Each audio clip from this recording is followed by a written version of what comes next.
Yes. We can just perpetuate that thought for a moment. Let's talk about the future of the movement and some of the obstacles. Sure. Yeah? How do you think that works?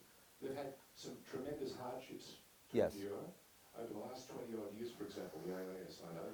Can you believe it's 23 years since they were established? And in their time, they've had to endure a number of slings and arrows, but they've been resilient, they've been focused, and they've continued the mission. And the mission is to serve. Right. Whatever I've seen in terms of projects, it's about learning, it's about growing, and it's about understanding one another, building bridges like we talk about. So often in the paraphernalia, you see those wonderful lines, they genuinely follow through. They're more than words.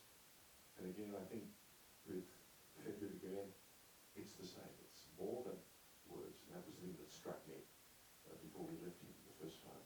Yeah. It was more than what I saw, much more.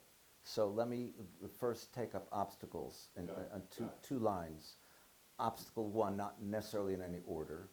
The beginning point of the Hizmet movement, the beginning point for Fethullah Gülen is Turkey. And Turkey right now is the opposite of fertile ground. And that's not going to change immediately after Erdogan is gone, because he's poisoned the ground sufficiently that Hizmet is not going to find Turkey as its homeland for probably 2 generations after Erdogan is gone. However, look around the world, 170 countries. So Hizmet's future, its near future, is all around the globe, which of course is the whole point, to be everywhere. But it's beyond the diaspora, isn't it? Yes. Because it's other communities as well that embrace. Correct, correct. So that obstacle is really not an obstacle. The non-Turkey option is not the obstacle that emotionally or psychologically that if I'm Turkish, may feel, but if I think about it, it really isn't. The second obstacle is a natural obstacle that any and every organization has at some point, because the locals don't understand or the authorities don't understand. I want to create a school and I have some difficulties in getting the charter to do so.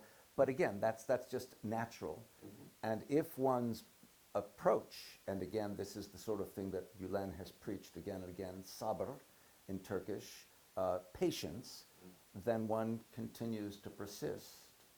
So that's the obstacles I feel are not obstacles that can't be overcome. The other side, the opportunities, I could speak of that in the abstract, but I'd rather speak in two forms of a concrete response. By coincidence, back in February, in a 2-week stretch, I was at 2 different conferences. One was a conference in Los Angeles of Hizmet people from all over the planet, 42 countries, 400 people. Most of the papers given at that conference were about different projects in which the communities of Hizmet from which these people delivering the reports came were engaged in Central America, in South America, in Africa, in Asia, in North America, in Greece. You could not walk away from that conference without having a lot of confidence that Hizmet was flourishing, because all of these really good acts were being engaged in. A week and a half earlier, I had been in a conference in Houston, and it was college-age kids, about 250 of them, again, from different countries, and the energy of the younger generation, that next generation, was palpable. So one could not walk away from that conference without confidence that Hizmet is flourishing and will flourish, and that those kids have a very strong senses of where they want to go with all of this. And I'll add a footnote, which is just last week, I was at another conference in Rochester, New York, and I met with a group at the Turkish Cultural Center there. And one of the people who came to hear me talk there was this young woman whom I had met in Houston. And she has a podcast that she is working on with other young people. And she said, could you come speak on my podcast at one point?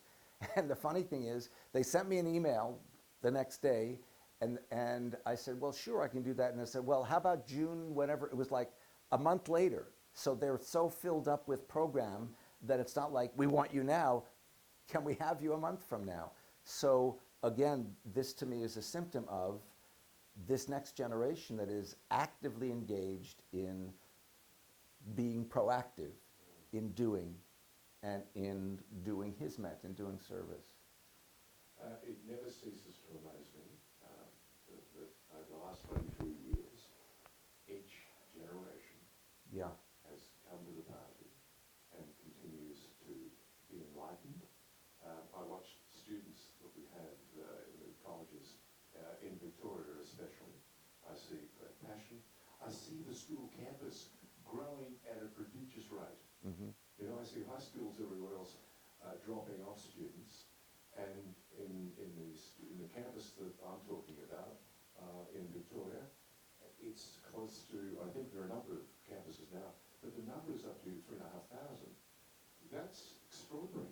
At a time when you would have thought, quite possibly, with all the stuff that's been going on, that the messaging might be petering out or might be softening.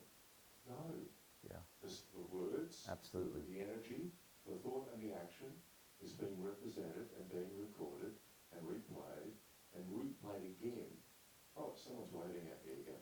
It's Arbet, it's all right, he's forgiven. But is that something you're seeing around the world as you travel? Absolutely. Yeah, again and again. Like you, I've been in a number of different countries. My most recent foray into the hizmet world outside of the United States prior to coming here was Tbilisi, Georgia.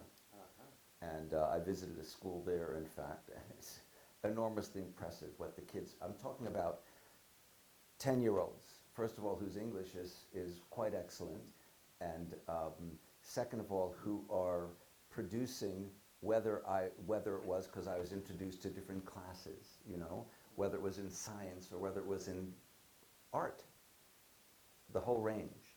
So yes, The full gamut. the full gamut, absolutely.